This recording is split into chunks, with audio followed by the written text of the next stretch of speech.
I'm interviewing Warren D. Moore, who was born on June 23rd, 1923, and served in the Army in World War II, whose highest rank was a T5 corporal. And this is taking place in Elma, Michigan on May 28th, 2011. And the interviewer is Allie Frost, his great-granddaughter. And this interview is being conducted for the Veterans History Project at the Library of Congress.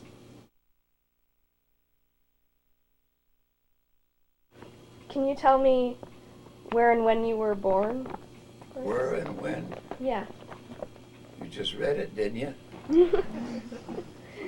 Yeah. June 23rd, 1923. Where was it? Sumner, Michigan. Can you tell me about your family? My family Yeah. was the poor family. We was always on welfare. Did you have siblings? Like brothers and sisters? Oh, yeah. 1, 2, 3, 4, 5, 6 of them. The 6 of us, rather. 5 brothers and sisters and me. Made 6. Before you started serving, what were you doing? Like, did you go right out of high school, or? No, I was working at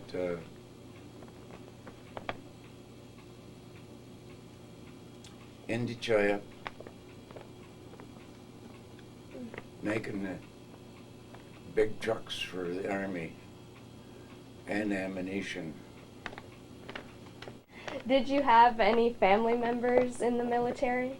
Yes, I had a brother that was killed, and I had an older brother, was chief cook and bottle washer over here in California. How did you enter the military? Well, let's just say I went. All of my buddies was in the service, why not I? So at 18, or 19, I went down to the federal building in Detroit and says, I want to go to the service. Which branch? Well, I said, I'd like to get into tanks. And he says, okay, you're there. I got my clothes on, he punched me here and punched me there, and away I go on a train. Is there a reason specifically that you chose, like, the branch you were in? I thought it would be more an active branch. That I didn't want to walk too damn far, so I could ride the tanks. And it was true. Can you tell me a little bit about your training?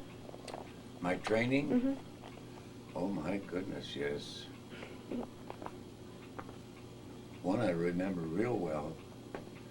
We started out in the morning, it's all sand, remember, down in Fort Benning, Georgia. It's all sand. So we started out in the morning at about 7:30. We walked for 8 hours and 31 minutes, I think, or something like that. 25 miles. That's as far as we could get in 8 hours and 31 minutes. We didn't break the record then, but it was mighty close in there. Walked back home to camp. You know, it's a big reserve down there for Army trainers. It has military, police. It has paratroopers. It has artillery. It has tanks, and then there's a base for infantry. So it's got everything imaginable down there, and it's a great big, I don't know how many 1,000 acres it is, but Fort Benning, Georgia, well, the southwest part of Georgia. How did you adapt to military life? Like, Real good at times, and I come home twice on furlough. One, they called it an emergency because my one brother had a baby that was born and died right after birth, so I come home for a funeral for it. And my other brother did too, because he was down here in Kentucky in the service. So that's the last I saw of my other brother, Walter.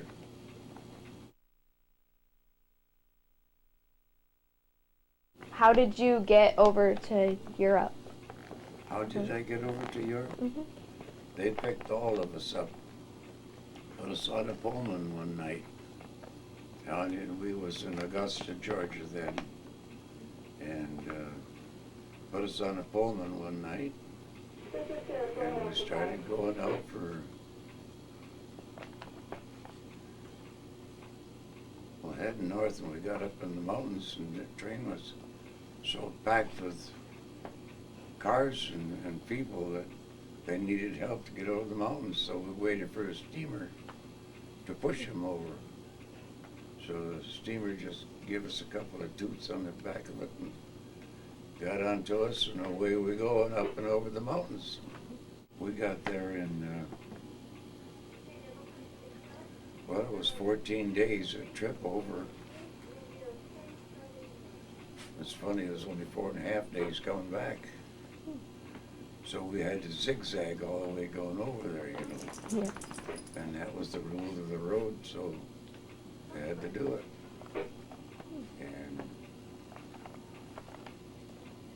by the time we got over there, everybody was losing their cookies and everything else, because the ship that we was on was so small that it was just bobbing all over the place all the time.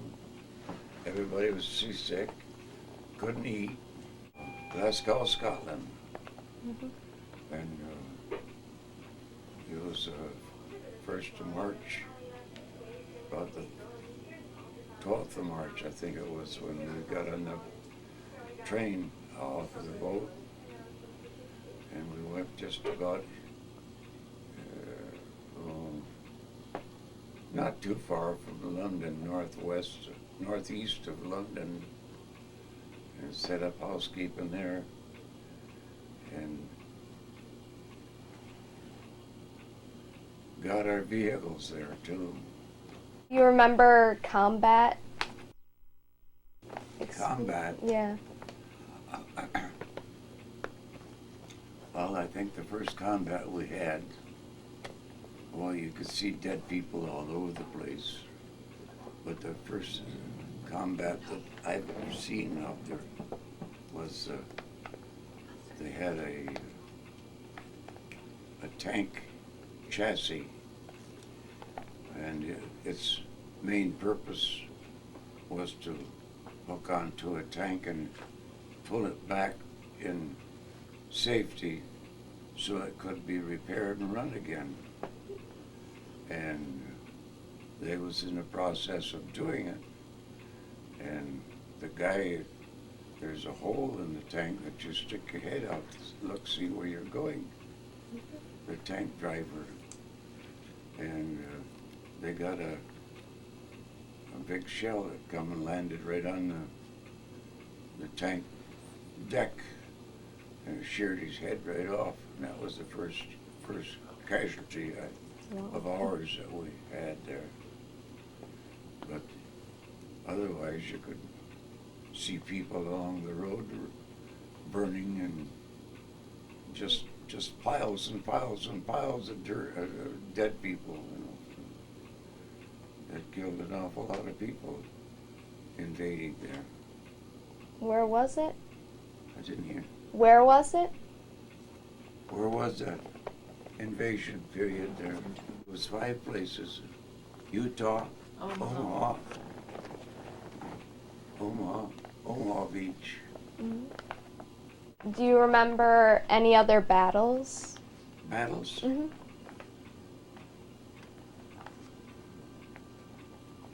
Yeah, the one at Falaise Gap, that was a big battle. And then this regular trouncing that we did up around through Bastogne, Belgium.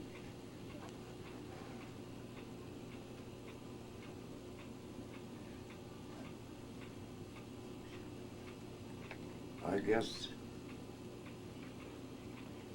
the battle for the hedgerows going into France. Any little field, an acre, maybe 2 acres, would have dirt piled up around them. Hedgerows, they called them.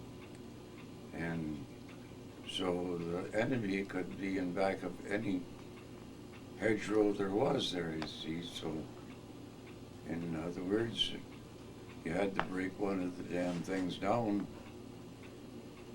to look into it. And so the tanks started putting shovels on the front end of their tanks and using them as a bulldozer. You hit the, because it was 6 to 8 foot tall, you know. Wow. Dikes of dirt made mounds all around the field. And they'd hit those a couple, 3 times and pull enough out that they could just water right on over in it. And that's what we did in France in the battle for the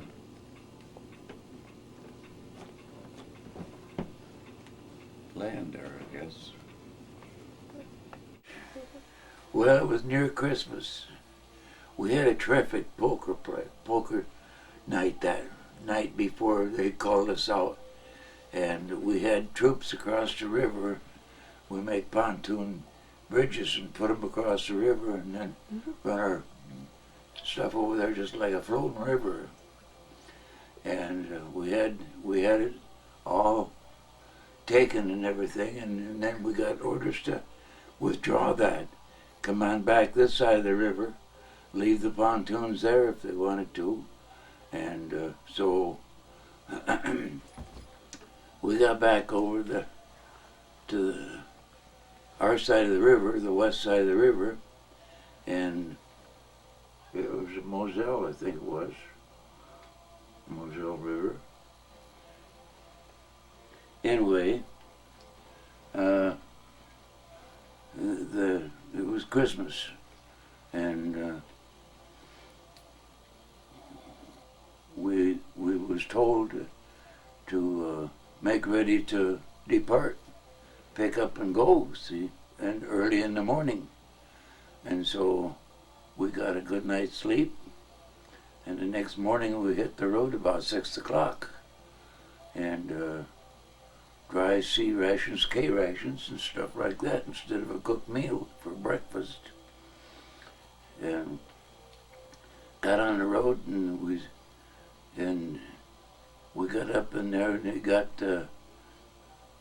as I say, it snowed and cold, and our tanks was shod by, they changed the things on the tank tracks for winter and summer, and they was still, for the summer, there was cleats, and when you go putting the cleat up there, and they'll go right sideways, you see, and that's what was happening going up the hills of the place where we had to go. And the tanks were going right sideways, so we had to go sideways, like so, to go this way. And it was scary as all get out, because if you didn't stay that way, you know, you'd slip off the side of it, and it was quite a drop there.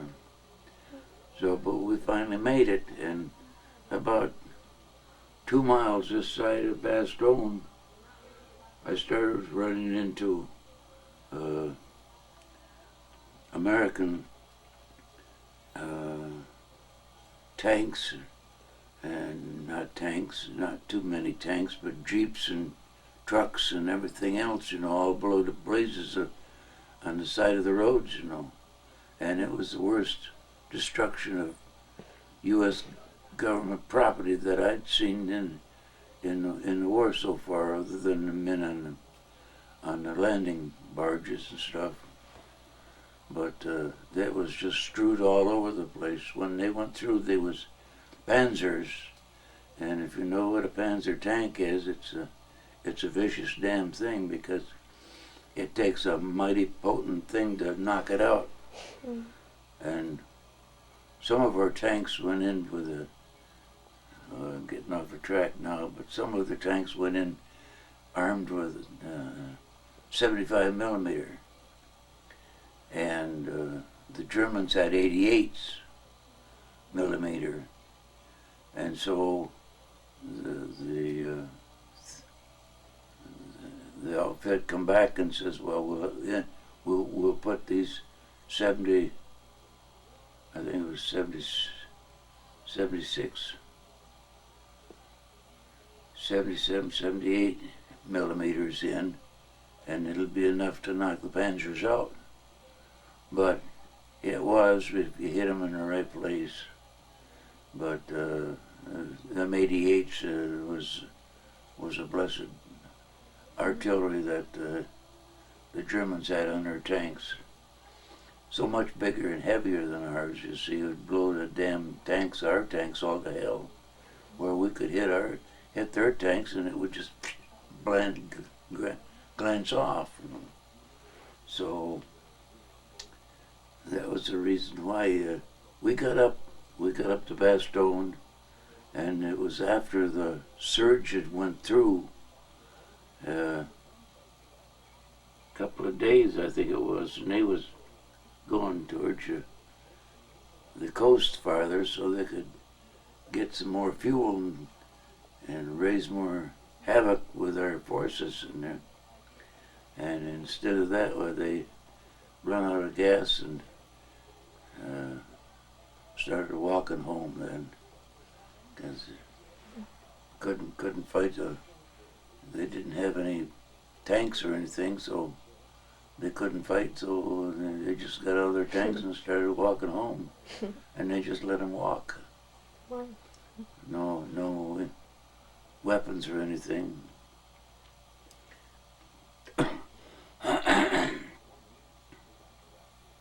But during the siege of the Bastogne, the general in charge was McAuliffe, and he was home, I don't know where, Carolinas, I think it is. Anyway, he was home for his Christmas leave, you know, because there wasn't anything going on when he left. So he thought the second command would take care of it. But when the Germans threw that full force onto us, he dressed back up in his suit and got in the airplane and come right back over and jumped down into the mess that he had down below. And I think it was a courageous thing. Mm-hmm. Other than that, we didn't get much to do about Bastogne. We was there for the cleanup is all. I guess. The force had gone through, but then there was quite a fight before we got there, because their trucks and everything was all over the road, you know, just smashed all to hell and blew it up. And dead GIs along the road. And other than that, I can't tell you anything else. Where were you when you heard about your brother? Where was I? Mm-hmm. In Briey, France. Mm-hmm. I was sleeping about 2:30 in the morning. Mm-hmm. I woke up with the loudest damn scream I ever had in my life. I knew then, right then, he was killed. So I waited around. Lo and behold, here come a letter stating the fact that he was. Same dang time.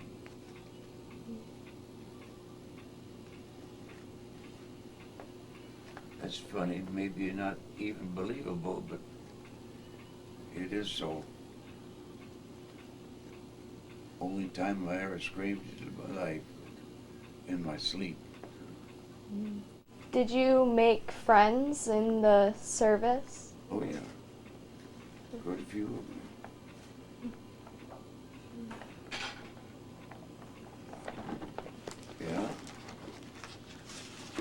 have to have somebody to cry on the shoulders. Mm.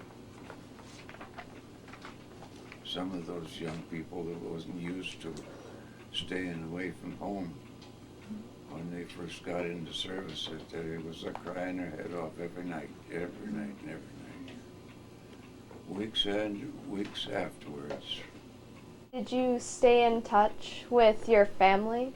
Like, With my family? yeah, well, Yeah, because you could, you see, postage, if you was in the regular army, postage was free. So there wasn't any reason not to. Mhm. You could tell them about things like that, but then again, they looked all of your letters and papers over Mm. when you posted them to see if it was a negative or positive go. I mean, they didn't want the Germans or anybody else to know where you were or what you was doing or anything else like that. So that was forbidden. Mm. So you had to watch what you was saying in your letters, or they'd just scratch the whole thing out. Mm. Just north of Metz, there was the little town of Briey, France. Briey, France, if you want the address. I got stuck there for about a month or so, maybe a little over a month. Got to know a family real well, and so I was stealing bread and butter from the kitchen and taking it up there. We was playing cards, learning French and English, and said we'd write and keep in contact. But I wrote once and they wrote once after I got home. So that was the end of that. But it was a lot of fun getting to know. I've spent quite a few nights up there playing cards and stuff. It's a nice family. Some of our activities there while we was at Hamburg, Germany. You see, at the time that we were there, there's still no fraternization law going. So we, Germany and American couldn't fraternize, no matter what. See, the girls and the boys couldn't get together. So there was downtown, there was a swimming pool. So actually, the boys of the troops and stuff wanted to swim too. So they put their old raggedy things on, and went down there. Once you're in the water, your army suits and stuff off. Who knows who they are? So we just dive under the damn things and come up on the other side, or they would do the same and come up on our side. So they might just well throw away that law right there. Got up into Czechoslovakia one time there when just as the war was ending, and all the people was out in the streets dancing and everything. The war had ended maybe for a couple, 3 days or so, and 'cause that's where we was when the war was in. And then we was all out there parading and walking about in the streets, and all of a sudden a machine gun fire from the north of us, but not too far away. And everybody started running for cover. And they went up there and you could hear a couple of bang bangs, you know. Somebody come back and says, "It's all right now, folks, we got him." So They said it was, I don't know what a white Russian is, but they said it was some white Russians up there. After the war, after the war, we was pulled back into Germany, Hamburg, Germany, where we was. There's a triangle of cities there. Hamburg is to the east, right near the border. There's Regensburg and Nuremberg to the north. Nuremberg was where they had all of the big trials for the people, you know, there. And so from there, and after the war, we was given 2 weeks off. And it was 2 trucks and 2 Jeeps allowed to go and get their fuel along the road and stop and eat along the road as much as they wanted to. We'd be gone for 2 weeks. So we went down into southern, well, first we went on over straight east to Switzerland, and through Switzerland just a little bit, come back out and went on down into Italy.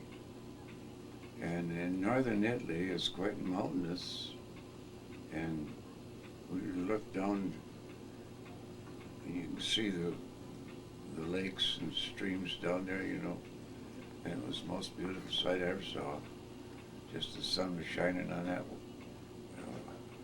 and it was blue water, you know, just, and the green evergreens all around it. Just a beautiful place. How did you get back home? Oh, that was really simple.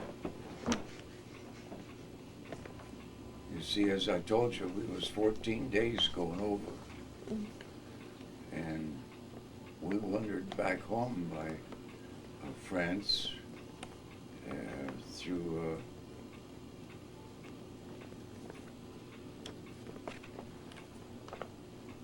Le Havre, I think it was, the port of Le Havre, France. And our turn was to get, we got on the big, what they call the USS United States. And they was singing and dancing and everything else. Over 10,000 people on that thing coming home. And we got home for 4.5 days. We got home. Landed in Newport News, Virginia. When you got home, did it take time to like readjust? Yes, it did. A couple of years in a way before I found out that I could walk down the street without getting knocked off. Of course, I had nightmares after I got home, but beside the point. After everything has come and gone by all this time, our old outfit was sending us, I think there was monthly letters, you know, stating the fact that who died and who this and who that. So-and-so went and visited this and that. And so I was kept in line with most everything going, until they got down so thin that they just quit it.